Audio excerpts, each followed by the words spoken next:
Il existe des objets qui vont bien au-delà de leur simple utilité, des symboles que l'on porte non pas pour ce qu'ils font, mais pour ce qu'ils incarnent.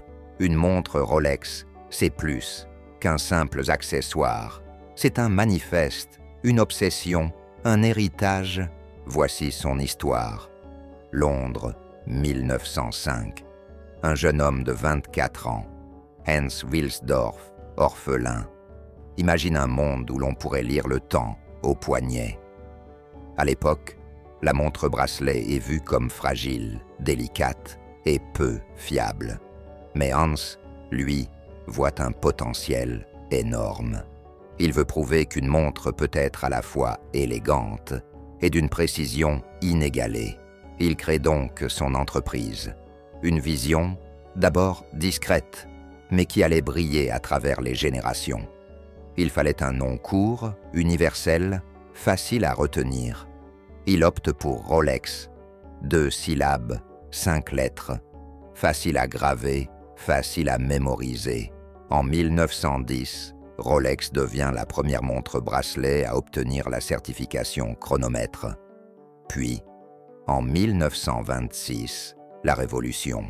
La Rolex Oyster, la première montre étanche au monde. Elle défie l'eau et l'incrédulité. En 1927, Mercedes Gleitz, une nageuse britannique, traverse la Manche. Au poignet, une Rolex Oyster. Après plus de 10 heures dans des eaux glacées, la montre fonctionne à la perfection. Le monde est stupéfait. Rolex vient de démontrer que l'impossible n'est qu'un défi à relever. En 1930 et 1, Rolex invente le mécanisme perpétual, une montre automatique qui se recharge avec vos mouvements. Une innovation qui change tout. Désormais, la montre fonctionne sans effort de votre part. Elle vit, elle progresse, elle vous suit.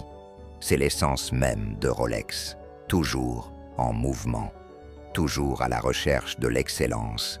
1953, Sir Edmund Hillary atteint le sommet de l'Everest. Rolex est à son poignet. 1960, Jacques Piccard plonge à plus de 10 000 mètres sous la mer. La montre résiste à la pression extrême. 1963, la légendaire Daytona fait son apparition, dédiée aux pilotes. Paul Newman en fait un véritable symbole.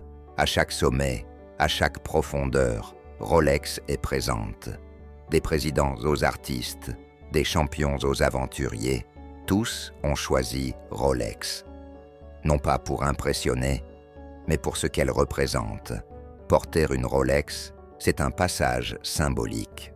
Ce n'est pas seulement un objet, c'est un message silencieux. J'ai réussi.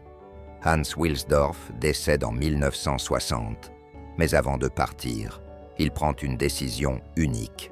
Il lègue Rolex à une fondation privée. Pas de recherche du profit, pas d'actionnaires à satisfaire, juste une mission. Faire de Rolex une référence mondiale dédiée à l'excellence.